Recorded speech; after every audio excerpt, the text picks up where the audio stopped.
تمام تعریفیں اللہ کے لیے ہیں جس نے اپنے بندوں کو امیر یا غریب بنایا۔ تمام اوامر و نواہی پر اسی کا ثنا خواں اور شکر گزار ہوں۔ میں گواہی دیتا ہوں کہ اللہ کے سوا کوئی معبود برحق نہیں، وہ یکتا ہے۔ اس نے اپنے بندوں کے فیصلے حق و عدل کے ساتھ کیے ہیں اور عذاب کا حقدار بننے سے خبردار کیا۔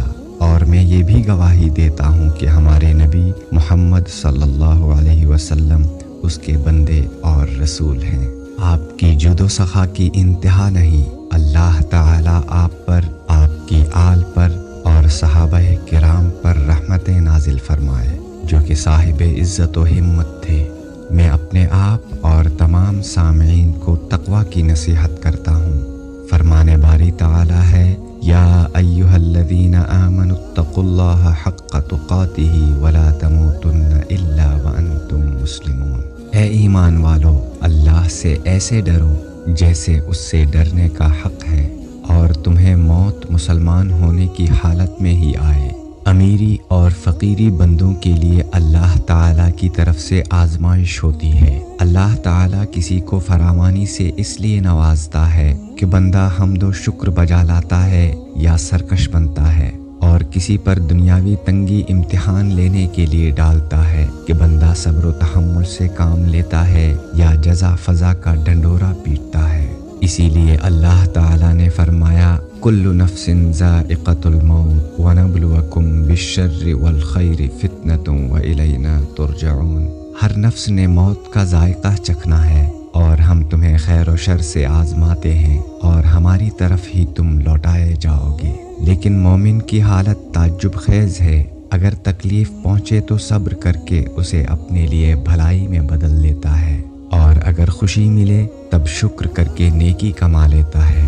چنانچہ مومن زحمت و رحمت کے لیے صبر و شکر سے کام لیتا نظر آتا ہے کہ اللہ تعالیٰ اس کی حالت کے بارے میں زیادہ بہتر جانتا ہے۔ اس لیے فرمایا، الا یعلم من خلق وهو اللطیف الخبیر۔ خبردار، جس نے پیدا کیا ہے وہ انتہائی باریک بین اور باخبر ذات ہے۔ زندگی کے پہیے میں اللہ کی جانب سے رزق کی کمی پیشی سب کے لیے امیری یا فقیری کا تعین کرتی ہے۔ چنانچہ فرمان باری تعالیٰ ہے، وَرَفَعْنَا بَعْضَهُمْ فَوْقَ بَعْضٍ دَرَجَاتٍ لِيَتَّخِذَ بَعْضُهُمْ بَعْضًا سُخْرِيًّا۔ اور ہم نے سب لوگوں کی ایک دوسرے پر درجہ بندی کر دی ہے تاکہ وہ ایک دوسرے کی خدمات حاصل کر سکیں، یعنی تم ایک دوسرے کو ضرورت کے وقت استعمال کرتے ہو، جس سے الفت و انس پیدا ہوتا ہے، اور مالدار لوگ اپنی دولت کی وجہ سے غریب لوگوں کو بطور مزدور رکھتے ہیں۔ اس سے دونوں ایک دوسرے کے لیے ذریعہ معاش ثابت ہوتے ہیں۔ ایک دولت تو دوسرا محنت کی وجہ سے معاون ثابت ہوتا ہے۔ بسا اوقات غربت ہی انسان کے لیے بہتر ہوتی ہے، جیسے کہ اللہ تعالیٰ نے فرمایا، وَلَوْ بَسَطَ اللَّهَ الرِّزْقَ لِعِبَادِهِ لَبَغَوْا فِي الْأَرْضِ۔ اگر اللہ تعالیٰ اپنے بندوں کے لیے رزق کی فراوانی کر دیتا تو سب زمین پر فساد بپا کرتے، یعنی لوگ اللہ کی اطاعت کے لیے وقت نہ نکالتے، جس کی وجہ سے لوگ بغاوت، سرکشی اور مخلوق پر جبر کرنے لگتے۔ وَلَكِنْ يُنَزِّلُ بِقَدَرٍ مَا يَشَاءُ إِنَّهُ بِعِبَادِهِ خَبِيرٌ بَصِيرٌ۔ لیکن اللہ تعالیٰ اپنے اندازے کے مطابق رزق نازل فرماتا ہے، کیونکہ وہ اپنے بندوں کے بارے میں خبر اور بصیرت رکھتا ہے۔ اور بندے کو غربت میں مبتلا کر دیا جائے تو ایسے وقت میں صبر عظیم ترین عبادت ہے۔ چنانچہ آمدن کم ہونے کی وجہ سے زندگی میں کدورت آ جانے پر گھٹن محسوس ہو، اور نہ ہی اس سے بد دل ہونا چاہیے، کیونکہ رسول اللہ صلی اللہ علیہ وسلم اور آپ کے صحابہ کرام کی زندگیاں گزر بسر پر مشتمل تھیں۔ حقیقت تو یہ ہے کہ دنیاوی رنگینیاں عارضی اور بے وقت ہیں۔ ان کے نہ ملنے پر افسوس و ملال نہیں ہونا چاہیے، بلکہ دل کو اطمینان بخشنے اور نعمت الہی کی قدر کروانے کے لیے نبی صلی اللہ علیہ وسلم نے فرمایا، جب کسی کی نظر جسمانی یا مادی نعمتوں سے مالا مال شخص پر پڑے تو وہ اپنے سے کم تر افراد پر اپنی نظریں دوڑائے۔ مسلم کی ایک روایت میں ہے، ایسا کرنے پر تم اللہ تعالیٰ کی نعمتوں کی بے قدری نہیں کرو گے۔ اس لیے اسلام نے امیروں کے ساتھ غریب لوگوں کو خاص طور پر دعوت دی ہے کہ اپنے دل کو غنی بنانے کے لیے نفسانی خواہشات کو کچل دیں۔ نعمت چاہے تھوڑی ہی کیوں نہ ہو، دل کو اللہ کی تقسیم پر راضی رکھنے کے لیے قناعت پسند بنائیں، کیونکہ ازلی فیصلوں میں اللہ کی طرف سے تمہارے لیے لکھی ہوئی چیز تم سے کوئی چھین نہیں سکتا۔ چنانچہ نبی صلی اللہ علیہ وسلم نے فرمایا، اللہ کی تقسیم پر راضی ہو جاؤ، تم سب سے بڑے سخی بن جاؤ گے۔ فقراء کے لیے باطنی، ظاہری، سلوکی اور عملی آداب ہیں۔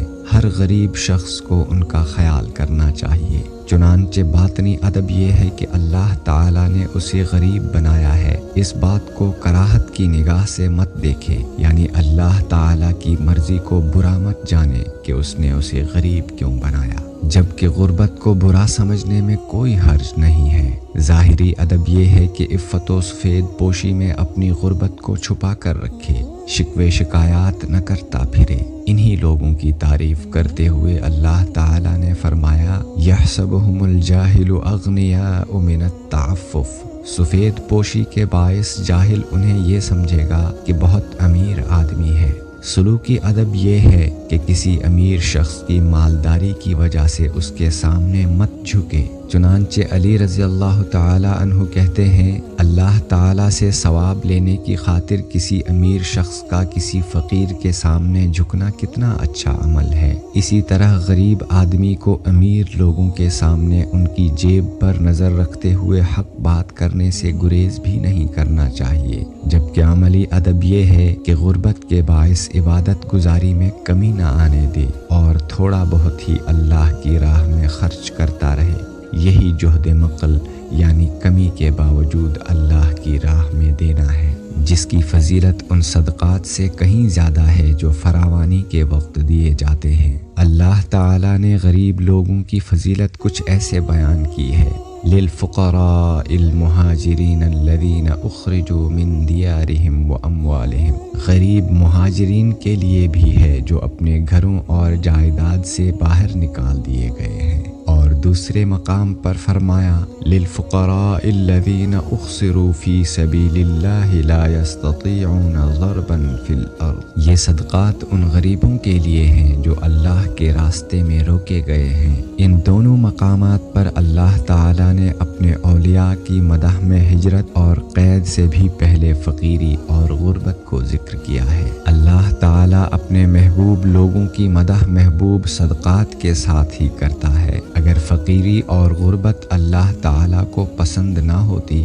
تو اپنے محبوب بندوں کی کبھی ان الفاظ کے ساتھ تعریف نہ کرتا۔ اسی طرح نبی صلی اللہ علیہ وسلم سے ابن عباس رضی اللہ عنہما بیان کرتے ہیں کہ آپ نے فرمایا، میں نے جنت میں جھانک کر دیکھا تو مجھے اکثر غریب لوگ ہی نظر آئے۔ فقراء کی جانب سے اللہ تعالیٰ کی تقسیم پر اظہار رضامندی اور فضیلت فقیری کے باوجود اسلام نے امیر لوگوں کو غریب لوگوں کے ساتھ نیکی و احسان کی دعوت دے کر غربت کا حل نکالا ہے۔ چنانچہ فقراء کی کفالت، ان کے دکھ درد میں شرکت اور ان کی مدد کے لیے ہر ممکنہ کوشش کرنے کی ترغیب دلائی۔ اسی لیے نبی صلی اللہ علیہ وسلم نے فرمایا، بیواؤں اور مساکین کی مدد کرنے والا مجاہد فی سبیل اللہ کی طرح ہے۔ راوی کہتا ہے، میں سمجھتا ہوں کہ آپ نے یہ بھی فرمایا تھا، وہ مسلسل قیام اور روزے رکھنے والے شخص کی طرح ہے۔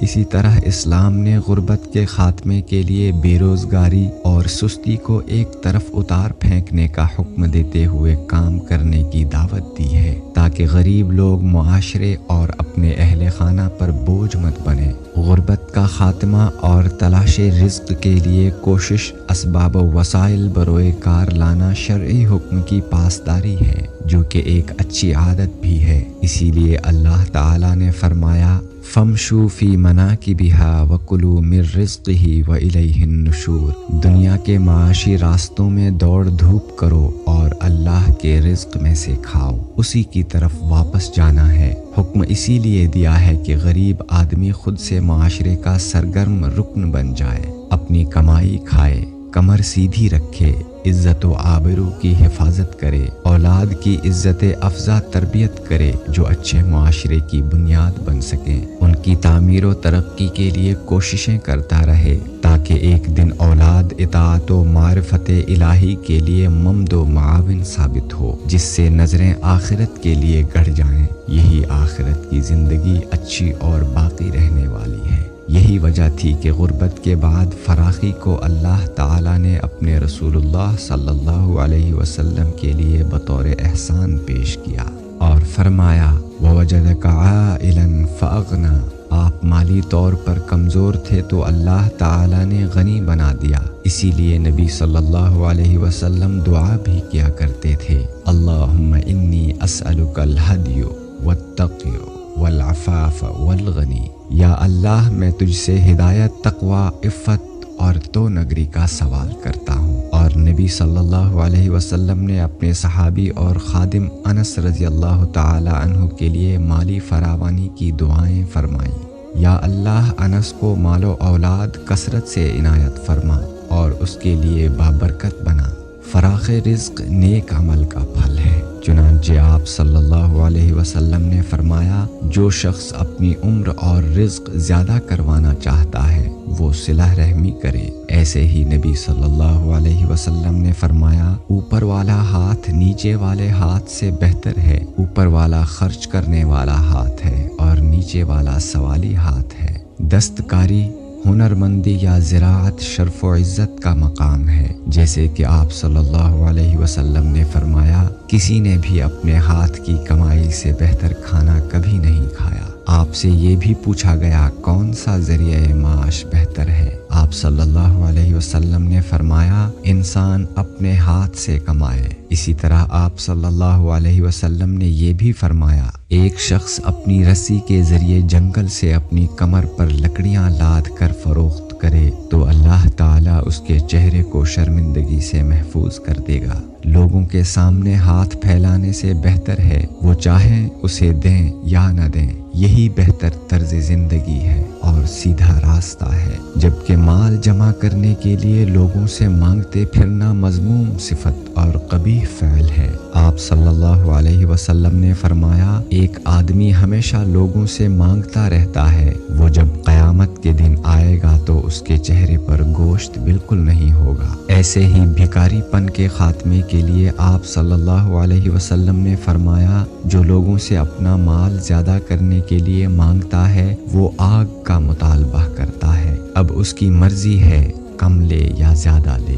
ان تعلیمات کے ساتھ ساتھ صدقہ کرنے والے افراد کو بھی چاہیے کہ صرف ضرورت مند افراد کو صدقہ دیں، کسی اور کو مت دیں۔ آپ صلی اللہ علیہ وسلم نے فرمایا صاحب حیثیت اور تندرست و توانا شخص کے لیے مانگنا جائز نہیں۔ آپ صلی اللہ علیہ وسلم نے یہ بھی فرمایا 3 قسم کے لوگ مانگ سکتے ہیں، بالکل کنگال شخص، بہت بڑی چٹی پھرنے والا، خون بہا ادا کرنے والا۔ اللہ تعالیٰ میرے لیے اور آپ سب کے لیے قرآن مجید کو خیر و برکت والا بنائے، مجھے اور آپ سب کو اس سے مستفید ہونے کی توفیق دے۔ میں اپنی بات کو اسی پر ختم کرتے ہوئے اللہ سے اپنے اور تمام مسلمانوں کے گناہوں کی بخشش چاہتا ہوں۔ آپ سب بھی اسی سے اپنے گناہوں کی بخشش مانگیں، وہی بخشنے والا اور نہایت رحم کرنے